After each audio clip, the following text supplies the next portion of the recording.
नमस्कार, स्वागत है आप सभी का। ग्लोबल अड्डा देख रहे हैं आप और मैं हूं आपके साथ पुनीत मिश्रा। ईरान हर हाल में एटम बम हासिल करके ही रहेगा और ये बात यूं ही नहीं की जा रही है। इजराइल से युद्ध विराम हो चुका है। अमेरिका के B-2 बॉम्बर्स ने डीप पेनिट्रेशन बॉम्ब भी ईरान के न्यूक्लियर साइट्स पर बरसाए हैं और गाजा में भी कहने को तो 60 दिन के सीज फायर की बात इजराइल मान चुका है। कहने को इसलिए क्योंकि जो आंकड़ा सामने आया है वो हिलाकर रख देने वाला है। 48 घंटे में 300 लोगों की मौत गाजा में रिपोर्ट हुई है। दूसरी तरफ हर तरफ एक सन्नाटा है। कहते हैं कि शांति और सन्नाटे में फर्क होता है। शांति सुकून देती है, सन्नाटा डराता है, खौफ से भर देता है। और यह सन्नाटा भी कुछ यही बतला रहा है। क्या कुछ भीषण होने वाला है? अमेरिका की चुप्पी हर किसी को चुभ रही है, लेकिन ईरान अपनी तैयारी में लग चुका है और चल पड़ा है उत्तर कोरिया की राह पर, वो भी उस ही की मदद के साथ। क्या हुआ है, कैसे हुआ है, आज सब आपको बताएंगे। दरअसल ईरान के परमाणु कार्यक्रम को लेकर यह पूरा युद्ध छिड़ा था। पहले अमेरिका ने ईरान के साथ बात की, एक नहीं 5 दौर की बातचीत हुई।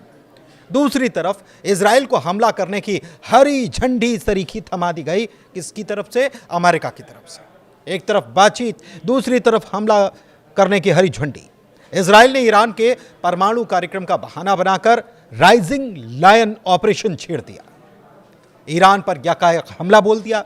दुनिया को अमेरिका यह दिखा रहा था कि वो बातचीत कर शांति का रास्ता तलाश रहा है, लेकिन हुआ बिल्कुल उलट।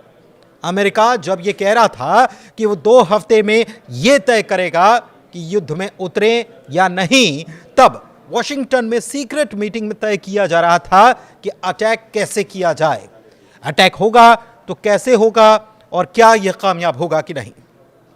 फिर रातों रात अमेरिका के B-2 बॉम्बर्स ईरान के परमाणु अड्डों पर कहर बनकर टूट पड़े। खूब बम बरसाए गए और दावा यह किया गया कि ईरान के सारे परमाणु अड्डों को नेस्तनाबूद कर दिया गया है। लेकिन कुछ ही घंटों के बाद जो रिपोर्ट सामने आई, उसने अमेरिका के बड़े बड़े दिग्गज और प्रेसिडेंट डोनाल्ड ट्रंप सबकी नींद उड़ा कर रख दी।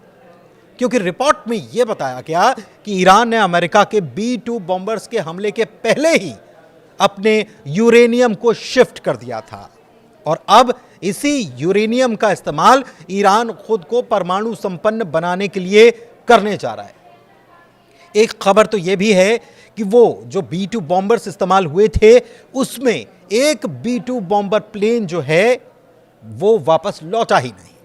वो कहां है, इसको लेकर भी तमाम तरीके की खबरें चल रही हैं।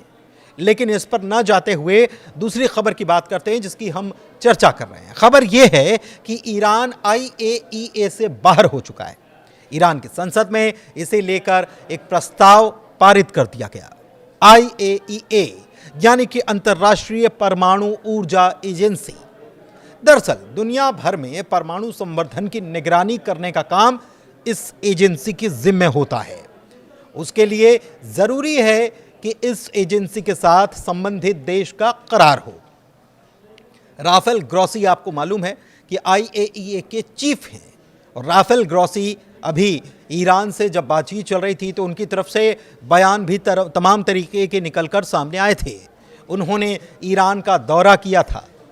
लेकिन IAEA के काम के बारे में अभी समझ लेते हैं। उसके बाद IAEA की तरफ से क्या क्या किया गया ये भी बताएंगे।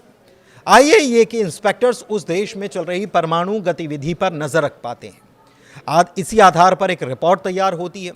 ईरान के मामले में भी यही हुआ था। IAEA की तरफ से लगातार रिपोर्ट जारी की जा रही थी और रिपोर्ट जारी करते करते ये चेतावनी तक दे दी गई थी कि अगर अभी नहीं रोका गया तो ईरान इतना यूरेनियम संवर्धन यानी कि जुटा चुका है कि वो 3 से 6 महीने में परमाणु शक्ति बन सकता है। वो कभी भी परमाणु बम बनाने की स्थिति में पहुंच जाएगा, वो भी एक नहीं 9 बम।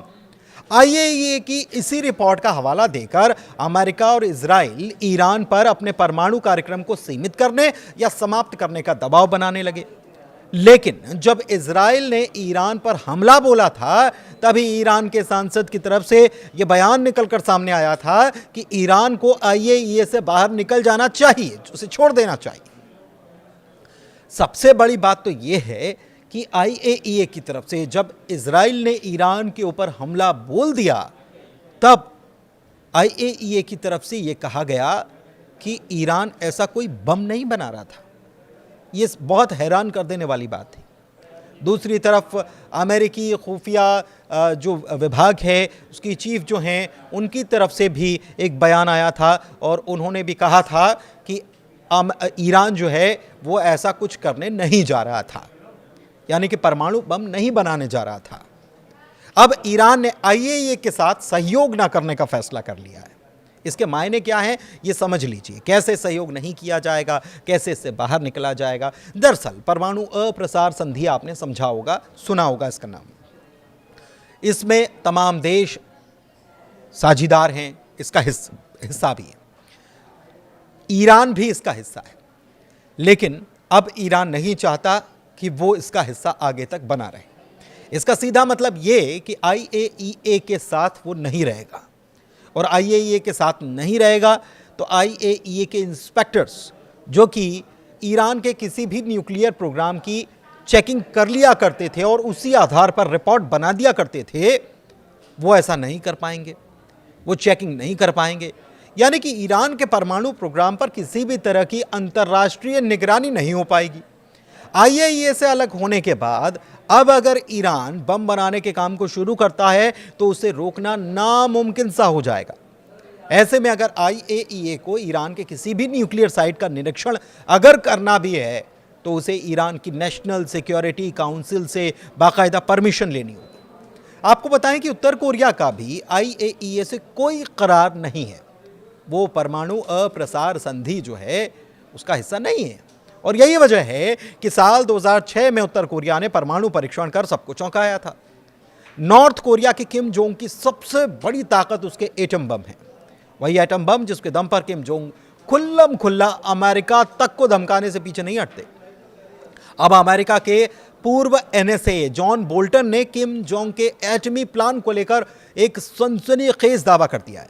इसे लेकर बोल्टन ने एक नहीं बल्कि 4 बड़े बड़े दावे किए। दावा नंबर 1, ईरान के एटम बम वाले प्लान में किम जोंग का अहम रोल है।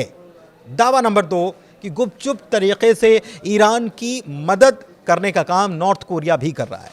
नॉर्थ कोरिया में ईरान के परमाणु प्रोग्राम का एक हिस्सा मौजूद है, यह सबसे बड़ा दावा है।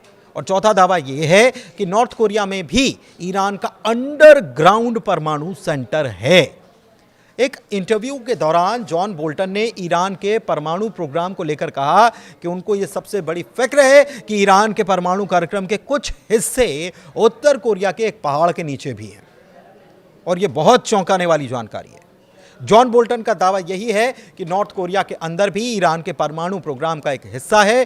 दूसरी तरफ एंजेलो स्टेट यूनिवर्सिटी में प्रोफेसर ब्रूस बैक्टोल ये मानते हैं कि ईरान के परमाणु प्रोग्राम के पीछे नॉर्थ कोरिया का एक बड़ा हाथ है। वो दरअसल एक स्पेशलिस्ट हैं और नॉर्थ कोरिया पर कई सारी किताबें भी उन्होंने लिखी। बैक्टोल के माने तो ईरान को यूरेनियम की सप्लाई नॉर्थ कोरिया से हुई, और यही नहीं, ईरान के 3 अंडरग्राउंड परमाणु सेंटर फोर्दो, नातांज और इस्फहान को बनाने में भी नॉर्थ कोरिया ने ही मदद की थी। अब नॉर्थ कोरिया की पूरी कोशिश है कि ईरान जल्द से जल्द परमाणु बम बनाने में कामयाब हो जाए। बड़ी बात यह है कि साल 2003 में नॉर्थ कोरिया परमाणु अप्रसार संधि से बाहर आ गया था, और इसके 3 साल के भीतर ही उसने परमाणु परीक्षण कर दुनिया को हिला कर रख दिया था। अब सवाल यह है कि ईरान के पास मौजूद 400 किलो यूरेनियम कहां है? सैटेलाइट तस्वीरों में फोर्दो परमाणु केंद्र जो था उसके बाहर 16 ट्रक्स का काफिला दिखाई दिया था। आशंका ये जताई जा रही थी कि इन्हीं ट्रकों के जरिए यूरेनियम को शिफ्ट कर दिया गया था। उधर अमेरिका के उप राष्ट्रपति डेप्यूटी प्रेसिडेंट जो हैं JD वेंस, उन्होंने क्या कहा? उन्होंने कहा कि हमले से पहले गायब हुए 400 किलो यूरेनियम के बारे में ईरान से हम बात करेंगे। अगर ईरान के न्यूक्लियर प्रोग्राम को देखा जाए तो 3 मुल्कों का हमेशा उसे साथ मिलता रहा है। कौन कौन से 3 मुल्क हैं? एक है चीन, दूसरा है रूस और तीसरा है नॉर्थ कोरिया। चीन की मदद से ईरान का सबसे बड़ा परमाणु रिसर्च कॉम्प्लेक्स इस्फहान 1984 में तैयार हुआ। चीन ने 3 रिएक्टर सप्लाई किए थे। नॉर्थ कोरिया ने परमाणु केंद्रों के अंडरग्राउंड सुरंगों के डिजाइन और निर्माण में मदद की थी, जबकि रूस के सैकड़ों परमाणु वैज्ञानिक आज भी ईरान के परमाणु केंद्र में काम कर रहे हैं। आज नॉर्थ कोरिया के पास 50 परमाणु बम हैं और दूसरी तरफ नॉर्थ कोरिया की ईरान के साथ लंबी दूरी की मिसाइलों के निर्माण को लेकर पार्टनरशिप है। और यही कारण है कि दुनिया भर के तमाम एक्सपर्ट्स भी मान रहे हैं कि इस वक्त सिर्फ और सिर्फ किम जोंग उन ही खामनेई के एटमी बम वाले सपने को साकार करवा सकते हैं। धन्यवाद।